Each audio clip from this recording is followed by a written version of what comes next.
आपकी TV screen पर Ellenabad breaking. Ellenabad उपचुनाव का महासंग्राम लगातार जारी। सिरसा विधायक गोपाल कांडा प्रचार लगातार कर रहे हैं। गोविंद कांडा के लिए वोट की अपील लगातार कर रहे हैं। तो ग्रामीणों के बीच पहुंचे विधायक गोपाल कांडा जोड़किया और जमाल गांव में भी पहुंचेंगे। शाम 4 बजे ढुकड़ा गांव में चुनाव प्रचार करेंगे। गोविंद कांडा को विजय बनाने की लगातार अपील गोपाल कांडा कर रहे हैं। तो एलनाबाद उपचुनाव में बीजेपी प्रत्याशी है गोविंद कांडा और लगातार चुनावी प्रचार पर पूरा फोकस है और कई ग्रामीण क्षेत्रों में जाकर लगातार वोट की अपील की जा रही है और भरोसा दिलाने की कोशिश की जा रही है कि अगर आप गोविंद कांडा को विजय बनाएंगे, भारी मतों से जिताकर विधानसभा में भेजेंगे तो एलनाबाद का कायाकल्प हो जाएगा। तो एलनाबाद उपचुनाव का महासंग्राम लगातार जारी है और इस महासंग्राम के बीच लगातार टीका टिप्पणियों का दौर भी शुरू हो चुका है। एक दूसरे पर टिप्पणियां की जा रही है और राजनीतिक माहौल पूरी तरह से गर्मा चुका है। लेकिन यहां पर देखने वाली बात यह है कि जो तमाम राजनीतिक दलों की तरफ से एक नैरेटिव क्रिएट करने की कोशिश की जा रही है कि बीजेपी और जेजेपी के नेताओं को ग्रामीण क्षेत्रों में घुसने नहीं दिया जा रहा है, ये सारी बातें सिरे से खारिज होती हुई दिखाई दे रही है। वो इसलिए चूंकि ये तस्वीरें इस बात की बानगी खुद पेश कर रही हैं कि जहां जहां पर भी गोविंद कांडा और गोपाल कांडा जिस भी ग्रामीण क्षेत्रों का दौरा कर रहे हैं वहां पर भारी जन समर्थन मिलता हुआ गोपाल कांडा और गोविंद कांडा को मिलता हुआ दिखाई दे रहा है। फिलहाल आपको बता दें गोपाल कांडा अपने छोटे भाई के लिए और बीजेपी और जेजेपी के संयुक्त उम्मीदवार गोविंद कांडा के लिए लगातार ग्रामीण क्षेत्रों में जाकर वोट की अपील कर रहे हैं और वहां पर भारी जन समर्थन मिलता हुआ गोपाल कांडा को दिखाई दे रहा है। और सुबह से हम लगातार आपको ये दिखाने और समझाने की कोशिश कर रहे हैं कि जिस तरीके से आज का जो स्केड्यूल है वो भी बिजी स्केड्यूल है और कई ग्रामीण क्षेत्रों में गोपाल कांडा जाने वाले हैं। तो शाम 4 बजे की बात करें तो शाम 4 बजे ढुकड़ा गांव में चुनाव प्रचार करेंगे गोपाल कांडा और लगातार वोट की अपील की जा रही है। तो प्रदेश का सियासी माहौल पूरी तरह से गर्मा चुका है, सियासी माहौल अपने शबाब पर है और तमाम जो टीका टिप्पणियां हैं वो भी इसके साथ साथ चल रही हैं। लेकिन फैसला जनता को करना है। असली जो इम्तिहान है वो जनता का है, एलनाबाद की आवाम का है। उनको चुनना है कि उनके हल्के का विधायक कौन होगा। लेकिन लगातार तमाम राजनीतिक दल अपने पक्ष में वोट करने की लगातार अपील कर रहे हैं और तमाम राजनीतिक दल के जो नेता हैं वो जमीन पर उतरे हुए हैं, धरातल पर उतरे हुए हैं और एक नैरेटिव लगातार एक दूसरे के खिलाफ क्रिएट किया जा रहा है। फिलहाल आपको बता दें गोपाल कांडा शाम 4 बजे ढुकड़ा गांव में चुनाव प्रचार करेंगे। गोविंद कांडा को विजय बनाने की लगातार अपील कर रहे हैं। तो इस खबर पर ज्यादा जानकारी के साथ मेरे सहयोगी रवि कालीरमन जुड़ गए हैं जो लगातार इस उपचुनाव को बारीकी से देख रहे हैं, कवर कर रहे हैं और तमाम जानकारियों को सबसे पहले आप तक पहुंचाने की कोशिश कर रहे हैं। रवि कालीरमन, फिलहाल अपडेट क्या है? बिल्कुल, देखिए जो आज के प्रोग्राम थे, जो जनसंपर्क अभियान जो शुरू किए जाने हैं, जो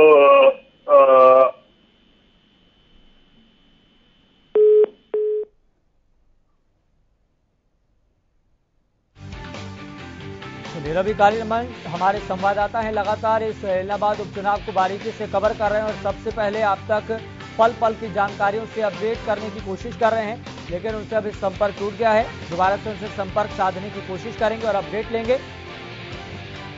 तो एलनाबाद उपचुनाव का महासंग्राम लगातार जारी है और इस महासंग्राम में जमकर सियासत हो रही है, इस बात में कोई दो राय नहीं है, कोई दो मत नहीं है।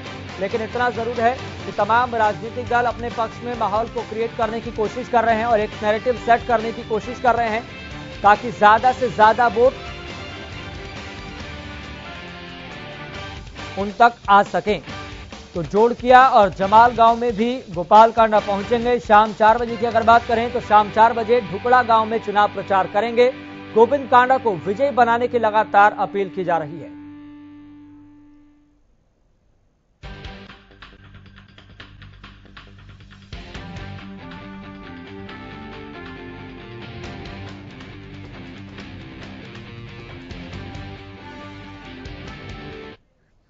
चलिए इसी बीच आपको एक और बड़ी जानकारी से अपडेट कर दें। बड़ी जानकारी बैक टू बैक आपकी टीवी स्क्रीन पर एलनाबाद उपचुनाव से जुड़ी बड़ी जानकारी है।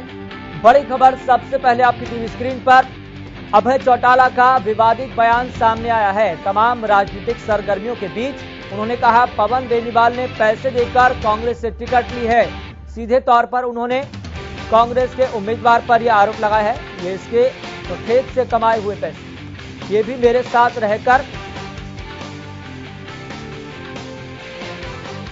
जनसभा को संबोधित करते हुए अभय चौटाला की तरफ से विवादित बयान दिया गया है।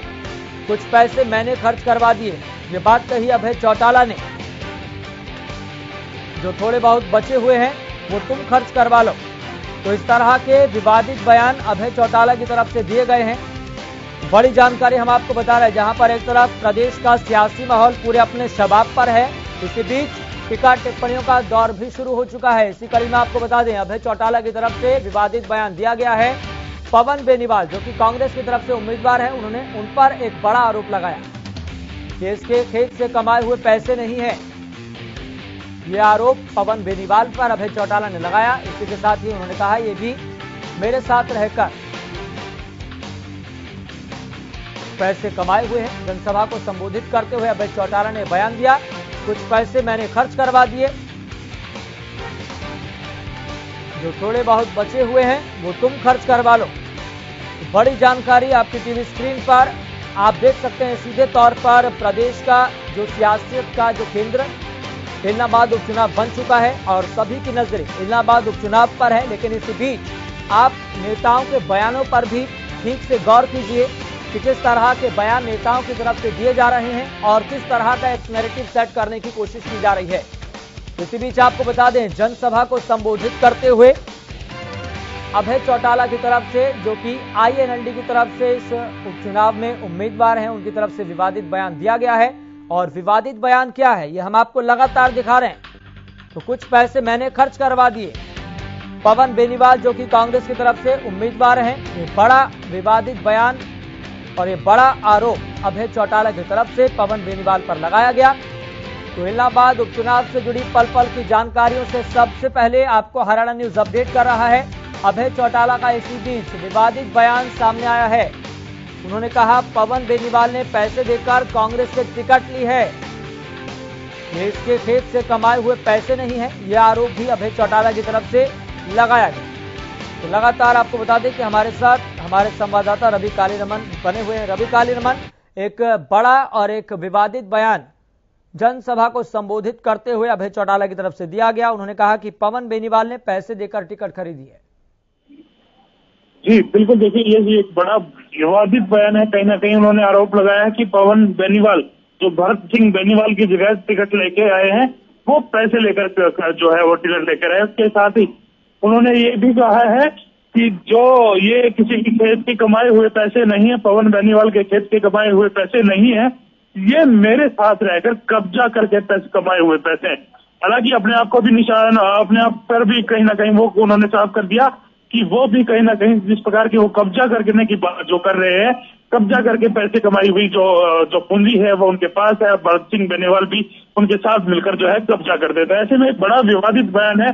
कहीं ना कहीं पूरा जो जनसभा को संबोधित करते हुए उनकी तरफ से तो मैं बात करूं, कहीं ना कहीं जो इलाहाबाद उपचुनाव के दौरान जो है जिस प्रकार की जनसभाओं को संबोधित किया जा रहा था, उस जनसभा को संबोधित करते हुए एक विवादित बयान उन्होंने, बहुत बड़ा विवादित जिसको कहा जा सकता है, वो बयान उन्होंने दिया है। क्योंकि जिस प्रकार से लगातार ये बयानबाजी की जा रही है, आपसी एक दूसरे पर टिप्पणियां की जा रही है, तो उस बयानबाजी में अभय सिंह चौटाला फंसते हुए नजर आ रहे हैं। क्योंकि जिस प्रकार से उन्होंने कहा है कि पवन बेनीवाल जो है पैसे में टिकट खरीद कर लाए, साथ साथ अपने साथ ही उन्होंने ये भी कहा है कि ये पवन बेनीवाल के खेत से कमाए हुए पैसे नहीं है और मेरे साथ मिलकर कब्जा करके पैसे कमाए हुए पैसे हैं। बयान है और इसको लेकर जवाब लेना भी बहुत जरूरी है।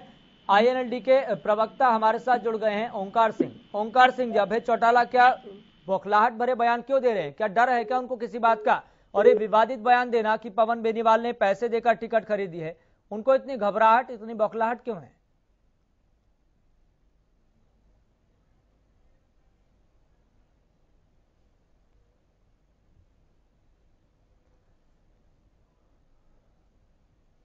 चलिए, संपर्क टूट गया है। ओंकार सिंह हमारे साथ आईएनएलडी के प्रवक्ता जुड़े हुए थे, संपर्क उनसे टूट गया है। दोबारा से संपर्क साधने की कोशिश करेंगे क्योंकि इस विवादित बयान को लेकर जवाब लेना बेहद जरूरी है।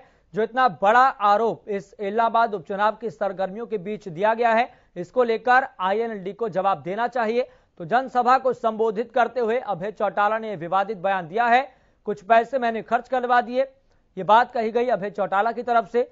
इसी के साथ ही उन्होंने कांग्रेस उम्मीदवार पवन बेनीवाल पर भी एक बड़ा आरोप लगाया। उन्होंने कहा कि पवन बेनीवाल ने पैसे देकर ये टिकट ली है।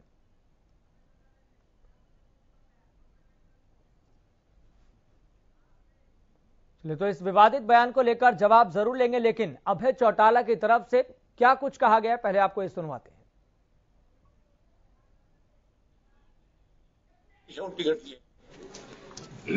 कौन लिए हो? सही बात है, सही बात है। अरे पिछड़ा जगह है कोई ना खेत में कमाएगा को नहीं। ए भी मेरे संग रहे कि इन्हें बिना कब्जा दब्जा करके कमाएगा। ये तो एडा लगवा दिया महंगा कि थोड़ा बहुत बच्चेड़ा में कल थेड लगवा दो देने की बजाय पवनों पीछे टिकट लिए कौन लिए हो? सही बात है, सही बात है। अरे जो बचे कुछ पैसे हैं वो मैंने खर्च करवा दिए, जो थोड़े बहुत बचे हुए हैं वो तुम खर्च करवा दो। तो इस तरह का एक बड़ा विवादित बयान राजनीतिक सरगर्मियों के बीच दिया गया है।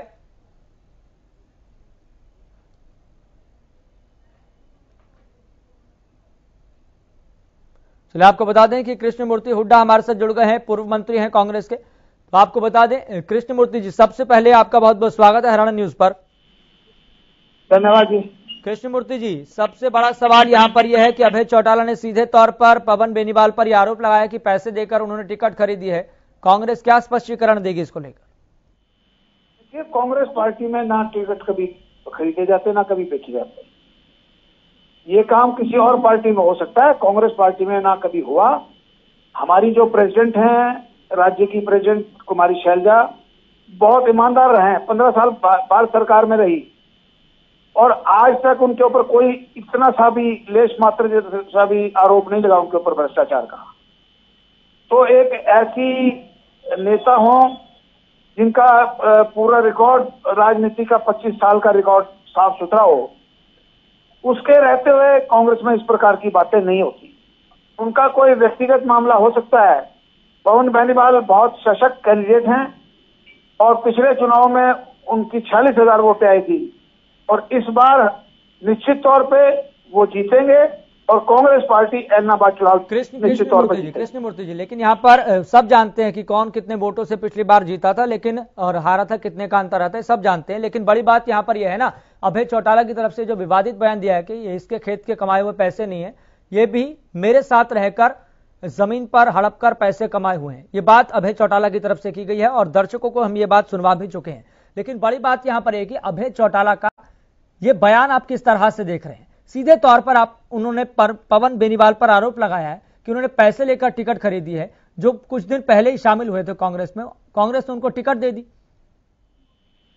देखिए, ये तो हर पार्टी में ये हिसाब किताब है। गोविंद कांडा कुछ टाइम पहले ही 2 दिन 3 दिन पहले 1-2 दिन पहले ही बीजेपी में शामिल थे, उनको टिकट मिल गया, तो ये कोई बड़ी बात नहीं है।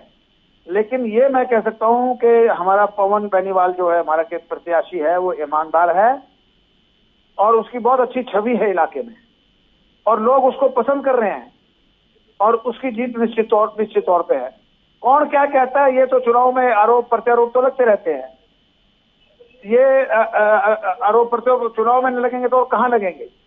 तो हम इन आरोपों की परवाह नहीं करते और ना किसी के बारे में कुछ कहना चाहते हम।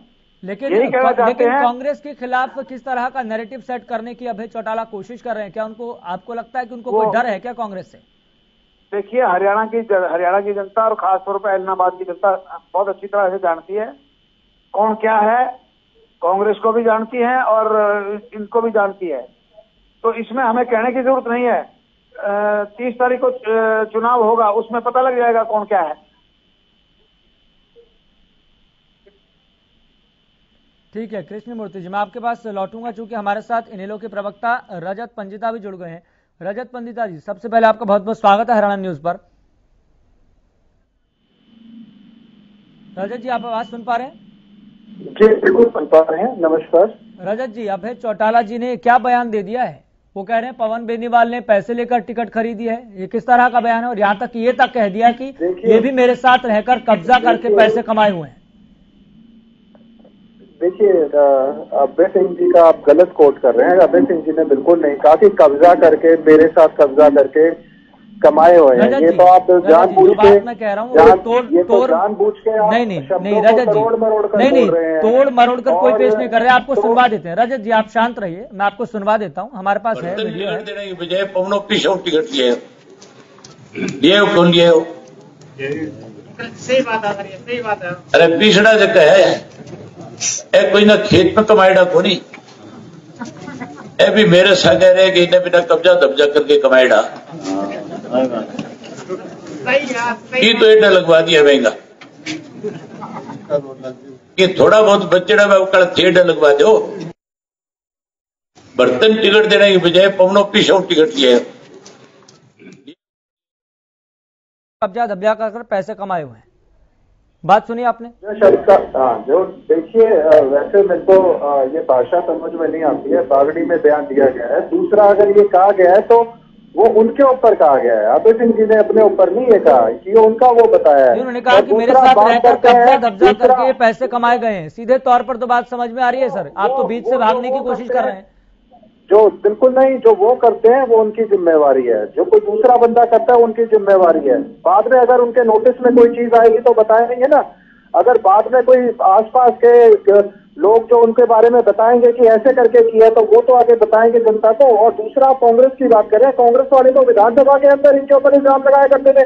कैसे कैसे नशे के इल्जाम लगाए हैं इन्होंने, क्या क्या नहीं बोला कांग्रेस वाले ने इनको।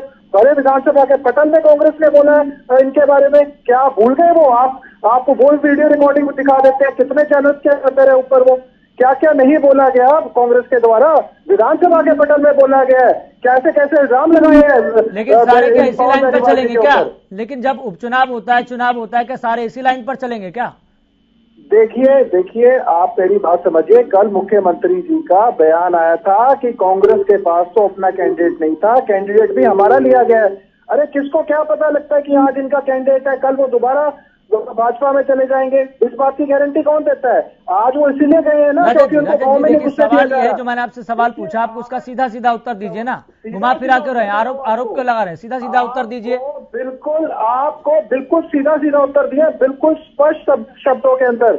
आज अगर ये गांव में जा रहे हैं, मैंने भी आपको सीधा सीधा सुनवा दिया है सर रजत जी, मैंने भी आपको सीधा सीधा ये सुनवाया है कि उन्होंने क्या कहा है। सीधा सीधा जो शब्द मुझे सुनने हैं, आपको उसका मतलब सीधा सीधा बताया एकदम, और हमें बिल्कुल ठीक है जवाब, ठीक है जवाब नहीं दे रहे आप। ठीक है, कृष्ण मूर्ति जी हमारे साथ लगातार बने और सीधे तौर पर वो खारिज कर रहे हैं कि कांग्रेस में ये सब नहीं होता कि पैसे लेकर टिकट खरीद लें।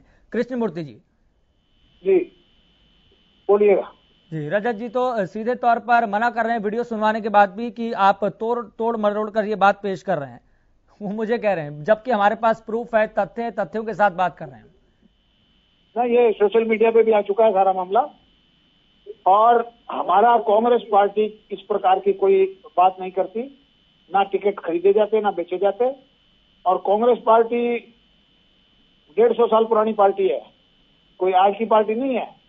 कांग्रेस पार्टी का इतिहास रहा है, कांग्रेस पार्टी ने कुर्बानियां की हैं, और कांग्रेस पार्टी एकजुट होकर वहां चुनाव लड़ रही है, और निश्चित तौर पर कांग्रेस पार्टी वहां चुनाव जीतेगी। लेकिन कृष्ण मूर्ति जी, अभय चौटाला की तरफ से जो विवादित बयान दिया गया है, आपको लग रहा है कि अभय चौटाला में कहीं ना कहीं बौखलाहट, कहीं ना कहीं चुनावों को लेकर घबराहट दिखाई दे रही है पवन बेनीवाल के सामने? देखिए, हम किसी के बारे में कोई टिप्पणी नहीं करना चाहते। लोग अपने आप टिप्पणी करेंगे जब 30 तारीख को वोटें पड़ेंगी। ना अभय चौटाला के बारे में कुछ कहना चाहता मैं, ना किसी और के बारे में कहना चाहता। जो जैसा करेगा वैसा भरेगा, जिस प्रकार की भाषा वो बोलेंगे लोग उसी हिसाब से वोट करेंगे। तो हमें किसी प्रकार की कोई घबराहट नहीं है, हम बिल्कुल नंबर 1 पे हैं, और 30 तारीख तक हम 1 नंबर पे रहेंगे। ठीक है रजत जी, अभय चौटाला की इस तरफ से जो बयान दिया गया है, इसमें कहीं ना कहीं बौखलाहट और घबराहट भी दिखाई देती है पवन बेनीवाल के सामने। इंडियन नेशनल लोकदल तो बौखलाहट और घबराहट तो उसको दिखाई देती है, कोई हार रहा हो। हमें भी बौखलाहट और घबराहट की जरूरत नहीं। ये तो विपक्षी ऐसे मुद्दे कुछ ना कुछ ढूंढते हैं। क्या पता कल को ऐसी कोई बात आपके कैंडिडेट के बारे में, गोपाल कांडा जी के बारे में बोल दे कोई, देखिए ये तो सिर्फ कोई ना कोई जनता कुछ ना कुछ ढूंढती रहती है कुछ ना कुछ खिलाफ बोलने के लिए। आज वो बात कृषि कानूनों की है, आज वो जो जीप चढ़ाई किसानों के ऊपर कैसे बेदर्दी से कुचला गया, मुद्दे तो वो है, मुद्दा महंगाई है। आज फिर तेल के दाम बढ़ गए, 10 दिन में 8 बार तो तेल के दाम बढ़ा दिए, महंगाई का आसमान छू रही है। अभी सीएनजी के दाम बढ़े, बेरोजगारी ऊपर है। आज हरियाणा प्रदेश के ऊपर 3.25 लाख करोड़ का कर्ज है। ये बातें करते हैं, कर्ज को करने की बात नहीं करते, कम बेरोजगारी कम करने की बात नहीं करते। हरियाणा जो है नंबर 1 पे है बेरोजगारी के ऊपर। मुद्दे तो ये है, आज जो संस्थान जो देश के संस्थान है वो सारे बेच दिए, तेल बेच दिया, रेल बेच दी इन्होंने, जहाज बेच दिए, शिपिंग यार्ड बेच दिए, कोल बेच दिया, सब कुछ तो बेच दिया। अभी कोयले की किल्लत है, कल को कहेंगे लेकिन रजत जी जनता को इस विवादित बयान के बाद क्या जवाब देंगे, जब इस तरीके से ये बात अभय चौटाला की तरफ से कही जा रही है? जनता को क्या जवाब दें? आपको स्पष्ट शब्दों में बता दिया, अगर कोई काम कोई ऐसा करता है और अभय सिंह जी के नोटिस में बाद में लेके आएगा तो अभय सिंह जी तो उसके बारे में बताई गई। पास तो छुपा नहीं किसी का। क्या गोविंद कांडा जी, गोपाल कांडा जी का पास छुपा है? क्या उनके ऊपर बलात्कार के इल्जाम नहीं लगे? क्या अरुणा चड्डा और उनका नाम सरेआम? रजत जी, मैं आपसे सवाल पूछ रहा हूं कि अभय चौटाला ने जो विवादित बयान दिया, आप तो सारी बातें घुमा फिरा के रख रहे हैं, आपको जवाब देना चाहिए इस पर कि आप जनता के सामने क्या लेकर जाएंगे। ये लेकर जाएंगे कि अभय चौटाला ये कह रहे हैं कि ये भी मेरे पैसे कमाए हुए, मेरे साथ पैसे कमाए हुए हैं, कब्जा दब्जा करके पैसे कमाए हुए हैं, ये बात लेके जाएंगे?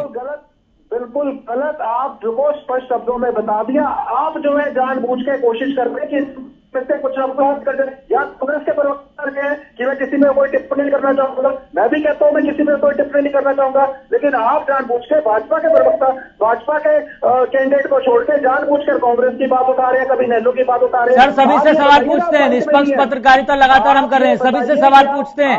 रजत जी, पत्रकारिता पे सवाल मत उठाइए, सर्टिफिकेट की कोई जरूरत नहीं है, सर्टिफिकेट की कोई जरूरत नहीं है, निष्पक्ष तरीके से पत्रकारिता कर रहे हैं और सभी से सवाल पूछते हैं। लेकिन सियासी सरगर्मियां और नफरत का माहौल जिस तरीके से बनाया जा रहा है ना, वो कहीं ना कहीं गलत है। आप पे सवाल उठाया ही नहीं है, हमने आप पे कहां सवाल उठाया है? मैंने आप पे सवाल नहीं उठाया, आप अपने खुद चोर की दाढ़ी पे। आप कह रहे हैं ना कि आप मुझसे जानबूझकर ये सब बातें पूछ रहे हैं, तो भाई अभय चौटाला ने बयान दिया है तो सवाल तो आपसे पूछूंगा ना। आपको स्पष्ट शब्दों में बता दिया, आप जानबूझ के एक ही बात को बार बार 4 बार ही बोलेंगे। मेरा जवाब उत्तर आ चुका आपके पास, लेकिन आप बार बार उसी बात को उठा रहे हैं। इससे तो ये स्पष्ट जाहिर होता है कि आपका कोई मंशा है, आप जानबूझ के। रजत जी देखिए, कोई मंशा नहीं है, कोई मंशा नहीं है, केवल इतना जानना चाहते हैं कि अभय चौटाला आखिर अभय चौटाला क्या करना चाहते हैं, इस तरह के बयान देकर क्या करवाना चाहते हैं? जब आपके पास मेरा जवाब आ गया, कांग्रेस के प्रवक्ता का जवाब आ गया, बात ही खत्म हो गई भाई।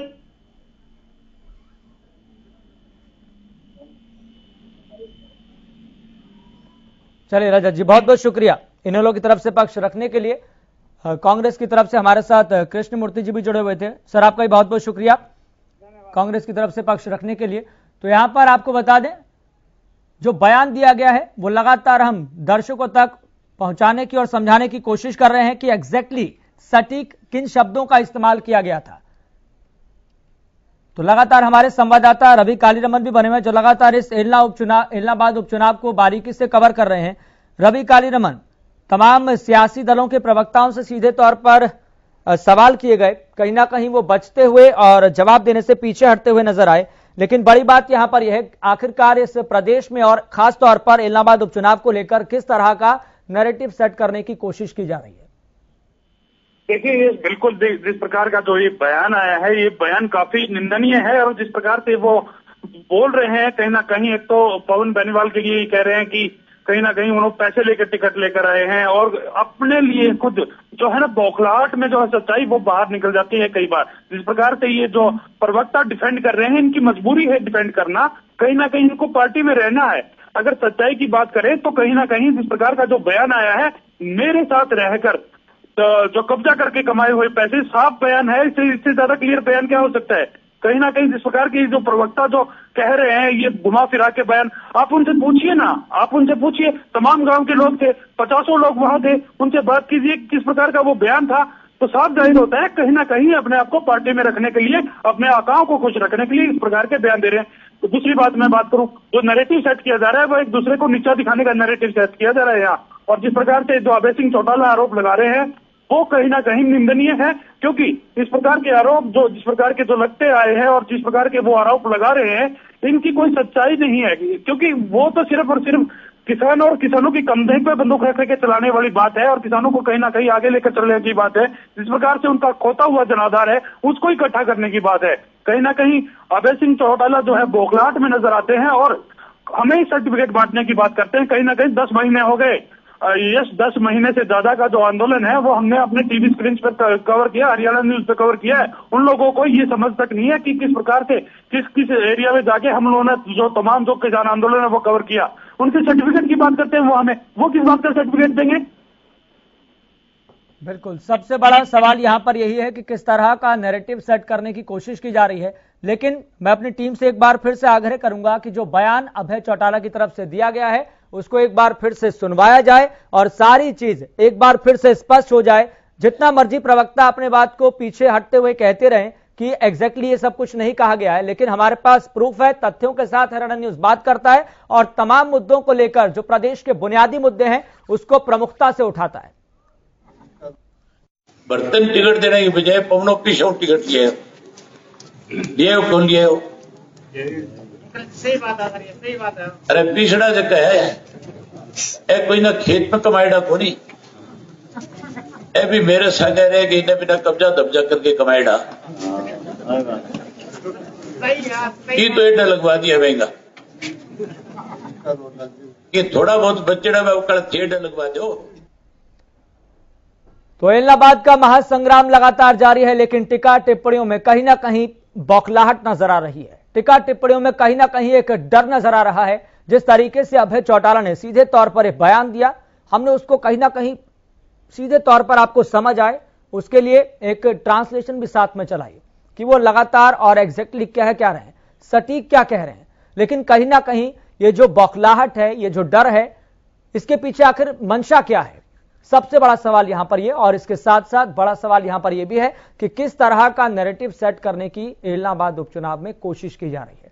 इसको लेकर जब हमने आईएनएलडी के प्रवक्ता से सवाल किया तो उन्होंने कहा कि आप तोड़ मरोड़ कर इस बात को पेश कर रहे हैं, लेकिन हमने उनको एक बार फिर से इस बात को सुनवाया तो उन्होंने कहा कि नहीं, ऐसा कुछ नहीं, सीधे तौर पर खारिज कर दिया और कहीं ना कहीं सवाल भी उठाए। लेकिन बड़ा सवाल यहां पर यह है कि जब सारी चीजें स्पष्ट सुनाई दे रही है, सारी चीजें स्पष्ट समझ में आ रही है, तो फिर आखिर किस बात का नैरेटिव सेट करने की कोशिश की जा रही है। आपको बता दें कि हमारे साथ भारतीय जनता पार्टी की तरफ से प्रवक्ता जुड़ गए हैं विधु रावल जी। सबसे पहले आपका बहुत बहुत स्वागत है हरियाणा न्यूज पर। धन्यवाद जी। विधु रावल जी, सबसे बड़ी बात यहां पर यह है जिस तरीके का नैरेटिव अब सेट करने की खास तौर पर इलाहाबाद उपचुनाव में कोशिश की जा रही है, वो कहीं ना कहीं प्रदेश की जनता के लिए गलत है। अभय चौटाला ने यह बात कही पवन बेनीवाल को लेकर कि उन्होंने टिकट पैसे लेकर ली है। इसके साथ साथ उन्होंने ये कहा कि जो पैसे हैं मेरे साथ रहकर जमीन पर कब्जा धब्जा कर ये पैसे कमाए हैं। ये बात सीधे तौर पर कही और प्रूफ के साथ, तथ्यों के साथ जनता तक, दर्शकों तक हमें समझाने और बताने की कोशिश कर रहे हैं। कहीं ना कहीं ये डर है, बौखलाहट है, आखिर ये क्या है? ये असल में उनके मुंह से सच्चाई निकल गई। ऐसे कामों में वो है, ये तो सारा प्रदेश जानता है, इलाहाबाद का बच्चा बच्चा जानता है अभय सिंह चौटाला किस प्रकार के, किस प्रवृत्ति के व्यक्ति रहे हैं, उन्होंने किस प्रकार से कौन कौन से व्यवसाय करके पैसे कमाए हैं और अभी भी वो कौन कौन से व्यवसाय करते हैं, इस बारे में तो बच्चा बच्चा इलाहाबाद का जानता है। और हरियाणा भर में ये बात मशहूर है कि उन्होंने किस प्रकार से काम, किस प्रकार के कार्य करते हैं। ये उनका एक सेल्फ एडमिशन कि उन्होंने उनके साथ बेनीवाल भी साथ में, ऐसा वो कहते हैं तो जरूर कभी बेनीवाल जी भी उनके साथ रहे होंगे इन कामों में। और फिर जब दोनों ही लोग जो हैं, दोनों ही कैंडिडेट्स एक दूसरे की कलाई खोल रहे हैं, तो अब तो स्पष्ट तौर पर जनता के सामने तो एक ही विकल्प रह जाता है। जनता ऐसे चोरों, कारों को, बदमाश लोगों को, आपराधिक प्रवृत्ति के लोगों को क्यों चुनेगी? जनता प्रबुद्ध है और पूरे देश के अंदर एक पैटर्न चला है कि भाई अच्छे उम्मीदवार को चुनना है, साफ सुथरे उम्मीदवार को चुनना है जो विकास के लिए सबसे बेहतर तरीके से इक्विप्ड हो। तो ऐसे सारे समीकरणों में केवल भारतीय जनता पार्टी का उम्मीदवार बचता है और इसलिए जनता का जो है जबरदस्त आशीर्वाद जो मिल रहा है, स्थान स्थान पर मिल रहा है। कार्यक्रमों में हम देख रहे हैं, भीड़ देख रहे हैं और कार्यक्रमों में आने वाले लोगों की आंखों की चमक, चेहरे की मुस्कुराहट साफ तौर पर यह दिखाती है कि भारतीय जनता पार्टी के पक्ष में एक जबरदस्त लहर चल रही है। इन सब लोगों की जमानत जब्त होने वाली है, विपक्षी लोगों की।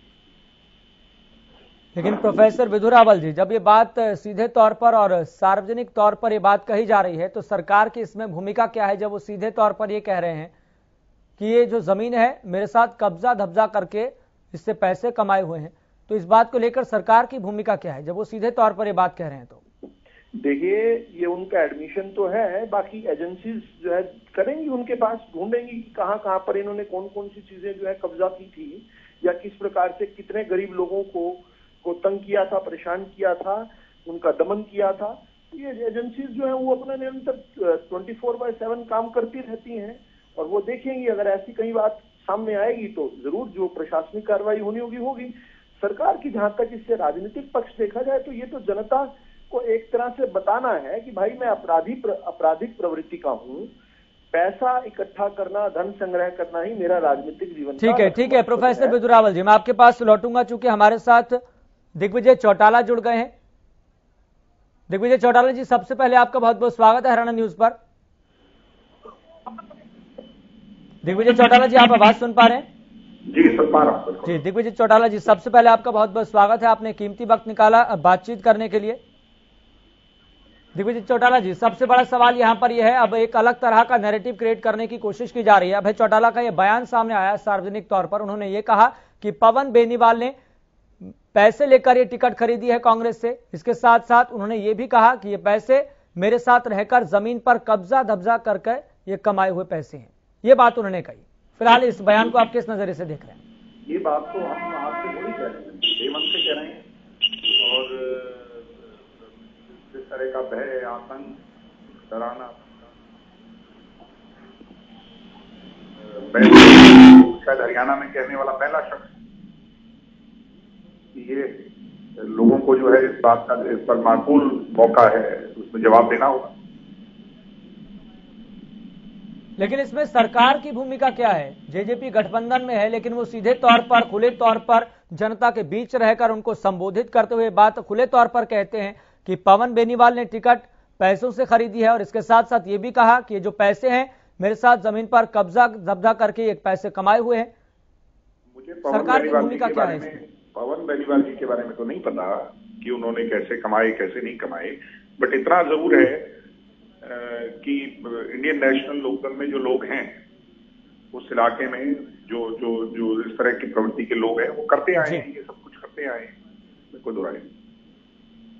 आप किस तरीके से देख रहे हैं? अभय चौटाला क्या बौखला गए हैं? क्या उनको डर है पवन बेनीवाल से या फिर बीजेपी के उम्मीदवार से?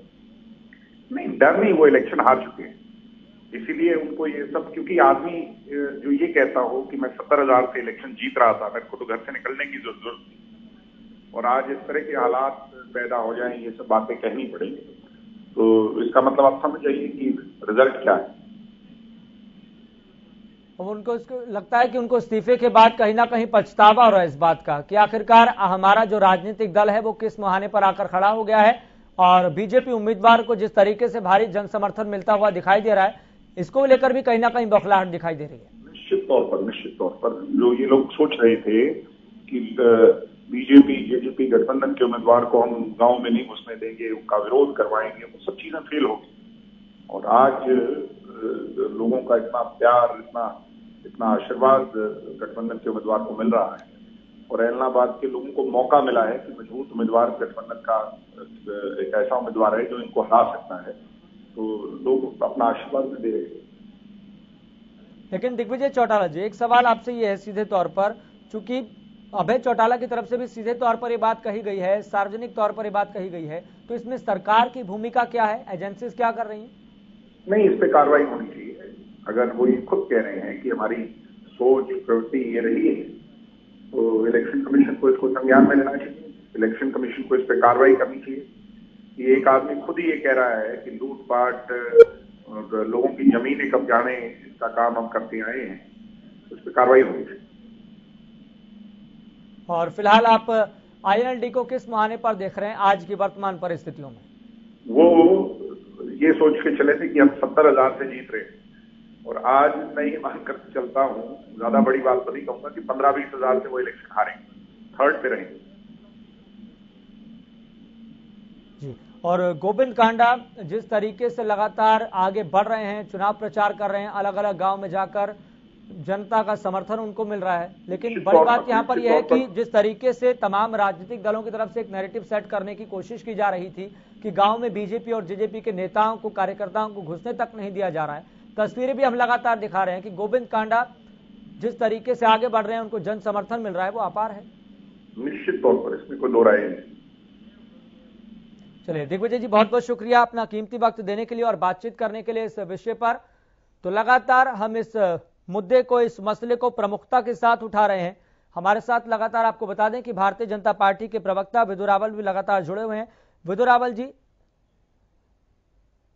आपके पास लौटेंगे, लेकिन बड़ी बात यहां पर यह बताना जरूरी है कि दिग्विजय चौटाला ने सीधे तौर पर यह बात कही है हरियाणा न्यूज पर। उन्होंने बातचीत करते हुए तमाम सवालों का जवाब दिया है और यह कहा कि अगर वो सीधे तौर पर अगर ये बात कह रहे हैं, अभय चौटाला सार्वजनिक तौर पर यह बात कह रहे हैं, तो निश्चित तौर पर कार्रवाई होनी चाहिए। और इसके साथ साथ दिग्विजय चौटाला ने यह भी कहा कि मैं बड़ी बात तो नहीं कहता, लेकिन हाँ ये जरूर कह सकता हूं कि 15 से लेकर 20,000 के अंतर से हम जीतने जा रहे हैं और गोविंद कांडा मजबूत स्थिति में दिखाई दे रहे हैं। क्योंकि जिस तरीके से तमाम राजनीतिक दलों की तरफ से बात कही जा रही थी कि बीजेपी और जेजेपी के नेताओं को, कार्यकर्ताओं को ग्रामीण क्षेत्रों में घुसने तक नहीं दिया जा रहा, ये बातें सीधे तौर पर खारिज होती हुई दिखाई दे रही है। इन बातों में कोई दम नहीं है, जबकि असल स्थिति यह है, लगातार हम तस्वीरों के माध्यम से भी दिखाने की कोशिश कर रहे हैं कि गोविंद कांडा को अपार जन समर्थन मिलता हुआ दिखाई दे रहा है।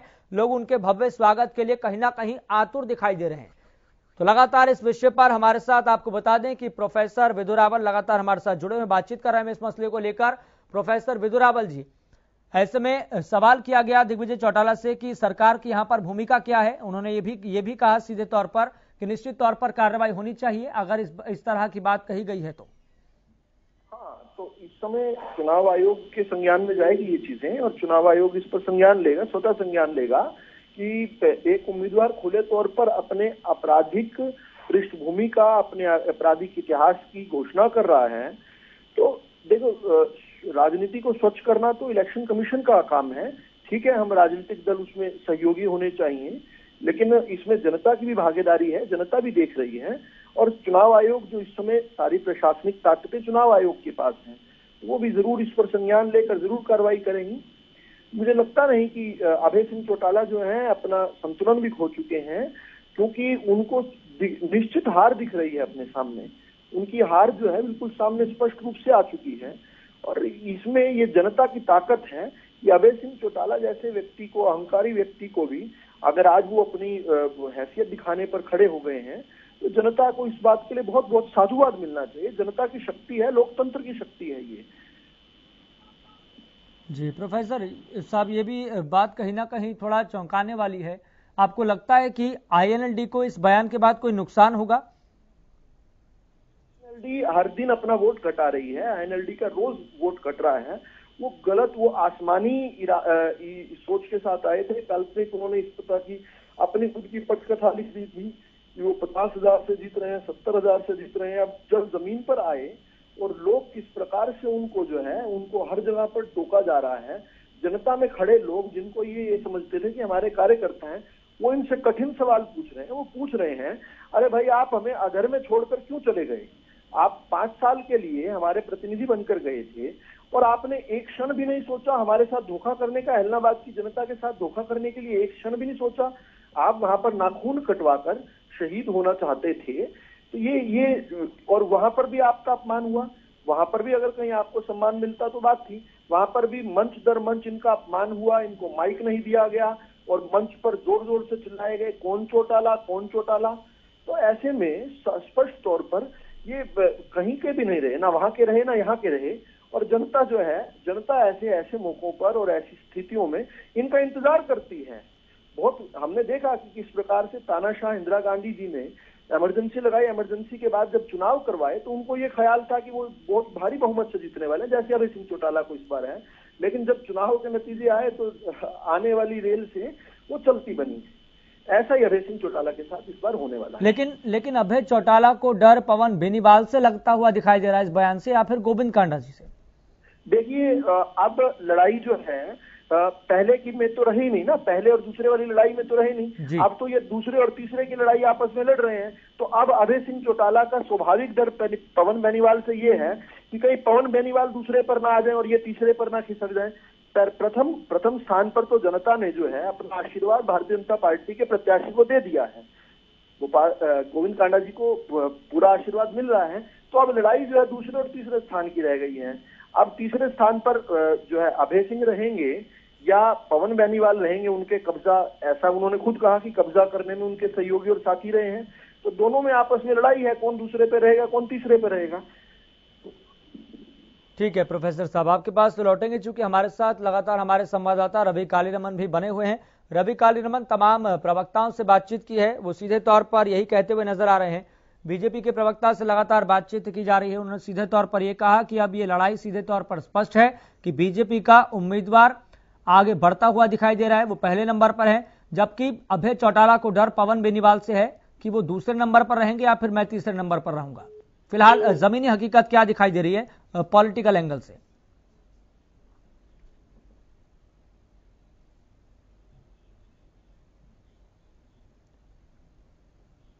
चलिए, रवि कालीरमन से संपर्क नहीं हो पा रहा है, दोबारा से संपर्क साधने की कोशिश करेंगे। लेकिन आपको बता दें कि हमारे साथ भारतीय जनता पार्टी के प्रवक्ता विधु रावल लगातार जुड़े हुए हैं। विधु रावल जी, अब किस तरीके का आप पॉलिटिकल नैरेटिव देख रहे हैं कि फिलहाल कौन सी पार्टी कहां पर खड़ी है और किस तरीके से चुनावी प्रचार में अपनी जान झोंकती हुई दिखाई दे रही है? देखिए, भारतीय जनता पार्टी इस उपचुनाव में जब हमने इसमें अपनी मुहिम की शुरुआत की थी, उस समय हमने विकास की बात से ही शुरू किया था कि हाँ, एलनाबाद के पास विकास के द्वार खोलने आए हैं, विकास के रास्ते खोलने आए हैं और एलनाबाद की जनता हमें अवसर दे, ऐसी मांग करके हमने अपनी बात शुरू की थी।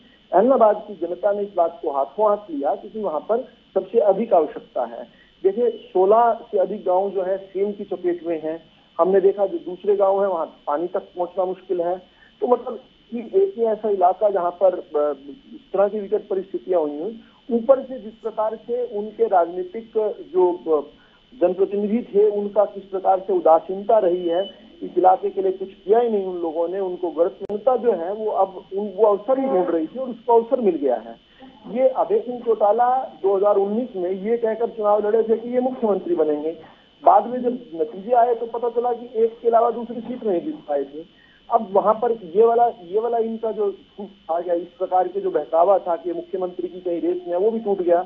अब एलनाबाद की जनता जो है इनको और झेलने वाली नहीं है और इस नाते से और ऊपर से इनका किस प्रकार का आचरण रहा है, इनकी बौखलाहट जब सतह पे आई और इन्होंने किस प्रकार के अपने गुंडों को भेजकर भारतीय जनता पार्टी के कार्यक्रमों को खराब करने लगी। और भारतीय जनता पार्टी ने जो निर्णायक चोट दी वो अपने नारे से दी कि जोर जुल्म की टक्कर में विकास हमारा नारा है। इस नारे के बाद जो है अभय सिंह चौटाला के चारों खाने चित हो गए और अब वो जमानत बचाने की अपनी लड़ाई लड़ रहे हैं। असल में इंडियन नेशनल लोकदल जो है इस समय अपनी सबसे बुरी स्थिति में है क्योंकि जनता उनका साथ छोड़ चुकी है। वो केवल और केवल अपना धन संग्रह के लिए अब रह गए हैं। उनका जनता से कभी सरोकार नहीं रहा। सत्ता, ताकत और धन, इन्हीं पर ही उनका लोभ लालच रहा है हमेशा।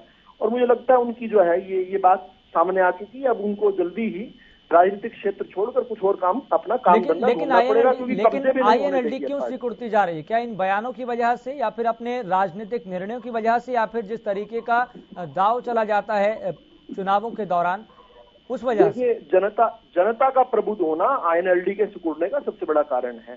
जनता प्रबुद्ध हो गई, इनके झूठ चलने नहीं लगे, इनकी मक्कारियां चलने लगी, खत्म हो गई। और उसके बाद जनता ने इनका आचरण देखा है, जनता ने इनको भोगा है, झेला है। अब जब ये कब्जा करते हैं तो कब्जा किसका करते हैं? किसी आम जन का ही, किसी गरीब का, किसी मासूम का, किसी ऐसे व्यक्ति का जो असहाय है, उसी का तो जमीन को कब्जा करते हैं।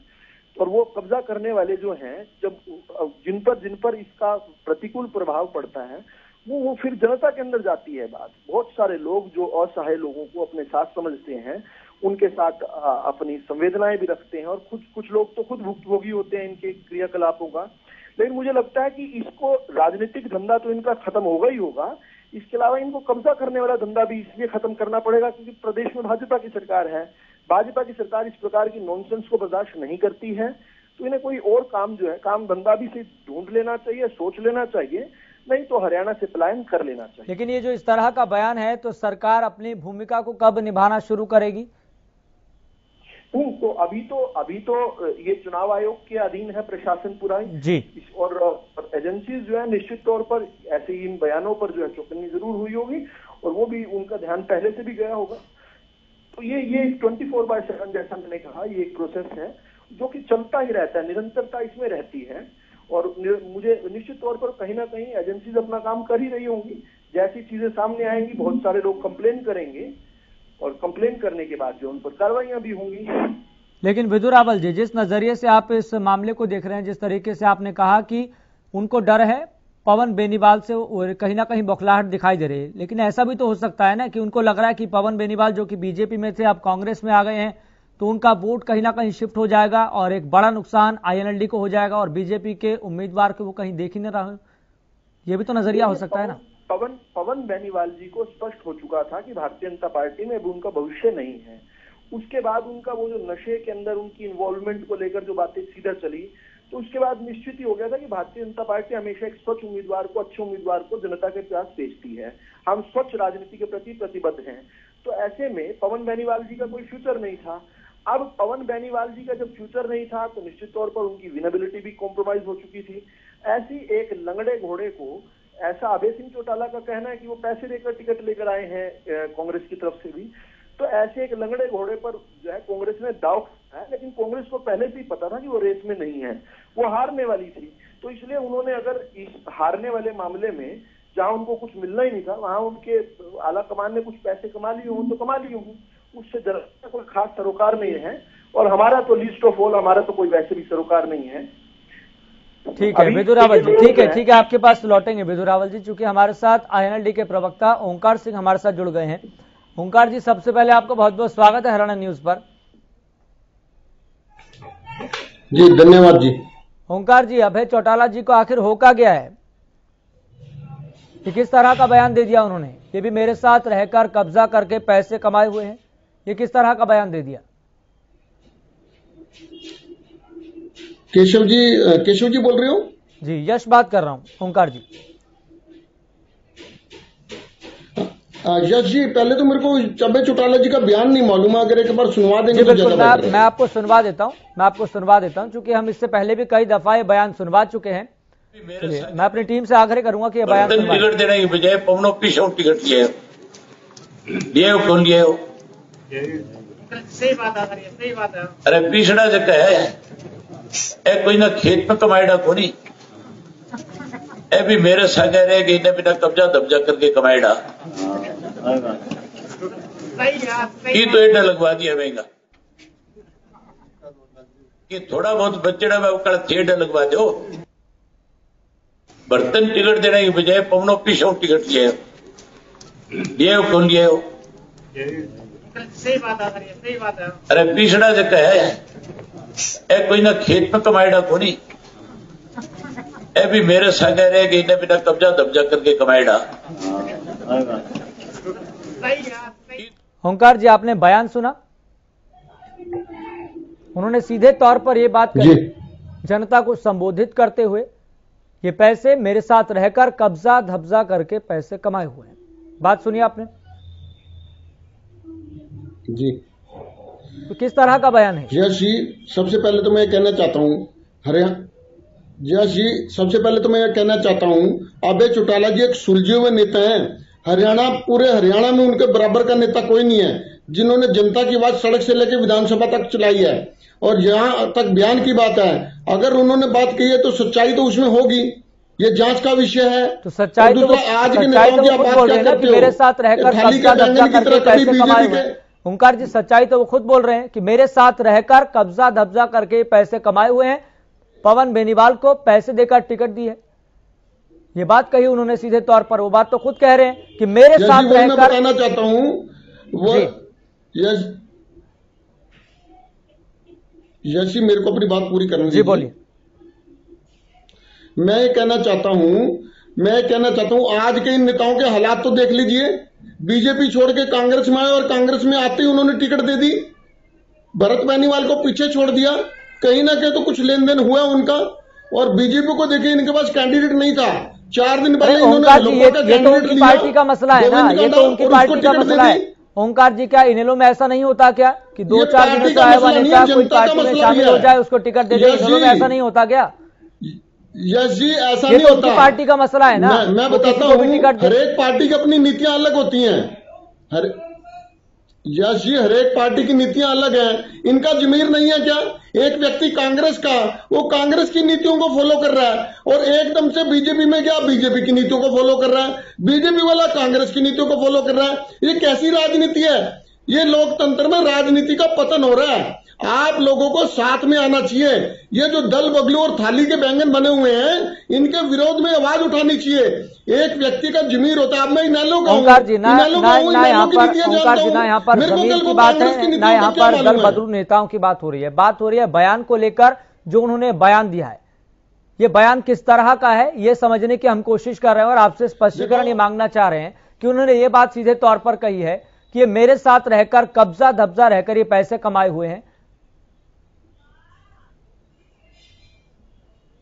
देखिए, ये तो अभय चौटाला जी ही बताएंगे, क्योंकि उनका बयान है। दूसरा, जहां तक पैसे देकर टिकट लेने की बात है, तो इसमें कोई दो राय नहीं हो सकती मेरे हिसाब से, क्योंकि बड़ी पार्टियां जो भी हैं, एक दिन पहले बंदा आता है, दूसरे दिन टिकट मिल जाती है। अब यही पवन बेनीवाल जी पिछले सालों में 2 बार चुनाव लड़ चुके बीजेपी की टिकट के ऊपर। अब इनको एकदम से क्या हो गया, कांग्रेस में घुस गए, क्योंकि बीजेपी को गांव में घुसने नहीं दे रहे थे किसान। इन्होंने देखा कि यहाँ तो हालात बहुत माड़े होने वाली है, जमानत नहीं बचने वाली, तो ये जाके कांग्रेस में घुस गए। और हलोपा के बीजेपी के पास कैंडिडेट नहीं था, उन्होंने गोविंद का कैंडिडेट बना दिया। ठीक है, कांग्रेस के इस बात को लेकर जवाब ले लेते हैं। ओंकार जी, कांग्रेस के प्रवक्ता हमारे साथ जुड़े हैं, उनसे भी जवाब ले लेते हैं कि आखिर ऐसा है क्या जो ये बात अभय चौटाला की तरफ से कही जा रही है कि पैसे देकर टिकट खरीदी है। हमारे साथ खालिद चहलका जुड़ गए हैं, कांग्रेस के प्रवक्ता। खालिद चहलका जी, सबसे पहले आपका बहुत बहुत स्वागत है हरियाणा न्यूज पर। नमस्कार। खालिद चहलका जी, अभय चौटाला के बयान में दम है क्या? उन्होंने कहा कि पवन बेनीवाल ने पैसे देकर टिकट खरीदी है।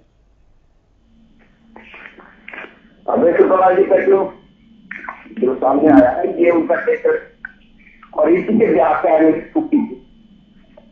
अभय चौटाला जी ने हमेशा पैसे की, गुंडागर्दी की, इस तरह की बातें जब वो सत्ता में इसने करती थी, उसके बाद लगातार करते आए। आपको याद होगा, उन्होंने इससे पहले भी कहा था कि 100 करोड़। ओंकार जी आपके पास आएंगे, ओंकार जी आपके पास आएंगे। देखिए, एक एक करके बात रखिए, स्पष्टीकरण और बात को प्यार से रखना, संयम के साथ रखना बहुत जरूरी है। दर्शक भी सुन रहे हैं, एक एक करके। तो मैं कहने चाह रहा था कि उससे पहले भी अभय चौटाला जी का बयान आया था जी, जिसमें उन्होंने कहा था कि वो अकेले ही 100 करोड़ रुपए दे देंगे, मोदी जी को ये कानून वापस ले लेंगे। हम उसको ऐसे भी देख सकते हैं कि जो अपनी सत्ता में कमाया हुआ 10 तरह का पैसा है, इसके पास रखता है, उसकी हालत उनके पास जमीन से दिमाग है, हमेशा रहती है। ये चीजें कह देना किसी के साथ उन्होंने पैसे लेके खरीदा है या मेरे पास पैसे, मतलब ये उनका अपना नेचर है, उनको सारी दुनिया ऐसी ही लगे। ये चीजें तब क्या आदमी दूसरे टिकट सब सालता है जब खुद टिकट लूटा हुआ होता है। तो मैं समझता हूँ कि उनकी इस बात पर कोई दम नहीं है। ये चीजें हैं, और वो बखलाहट एक तरीके से आ गई है। बखलाहट इसको कहते हैं कि वह मुकाबला में कल मीडिया से आपके चैनल पर भी देख रहा था, और सभी चैनल जिनको दिखा रहे हैं तो मुकाबला इतना आसान नहीं रह गया चौटाला के लिए। उसको ऐसे भी देखा जा रहा है कि उन्होंने एक तरह से विधानसभा से इस्तीफा देकर खुद अपने पांव पे पकड़ डाल दिया है, और बहुत बड़ा रिस्क उन्होंने उठा लिया है। लेकिन ये जो बौखलाहट है, ये बौखलाहट में तरह तरह के बयान दे रहे। इससे मैं समझता हूँ हरियाणा का या पार्टी लोगों को फायदा होने वाला है। ये बात चीजें माहौल खराब करने के लिए काम हो सकता है इनका, लेकिन इससे किसी का हित नहीं है। ठीक है ओंकार जी जवाब दीजिए। उन्होंने कहा कि ये बौखलाहट का नतीजा है और अभय चौटाला अब इस्तीफा देकर पछता रहे हैं, तभी इस तरह के बयान दे रहे हैं। खालिद जी, ये तो वक्त बताएगा, दिन दूर नहीं है, 2 तारीख दूर नहीं है, परिणाम स्पष्ट आ जाएंगे। आप जहां तक बौखलाहट की बात बता रहे हो और कह रहे हो अपने पांव पे कुल्हाड़ी मारी, तो आप अपने एमएलए को संभाल के रखना। आपने किसान के हित में एक कार्य भी नहीं किया है, और 31 के 31 एमएलए कहां किसान आंदोलन में कहां उन्होंने समर्थन दिया है, ये जनता पूछेगी। ये चुनाव आम चुनाव नहीं है, उपचुनाव इतना महत्वपूर्ण है, किसान बनाम सरकार चुनाव है। आप जितनी मर्जी बातें बना लो, बौखलाहट बोल लो, जो मर्जी बोलो। अरे बौखलाहट तो आप लोगों को किया है, आपको क्यों दर्द हो रहा अगर अभय चौटाला जी दोबारा कैंडिडेट बन गए? अगर वहां की जनता ने 2-2 महापंचायत करके अभय चौटाला को दोबारा चुना है, अभय चौटाला जी को वहां में 2-2 महापंचायत करके दोबारा से कैंडिडेट बनाया, इसमें आपको क्या दर्द हो रहा है?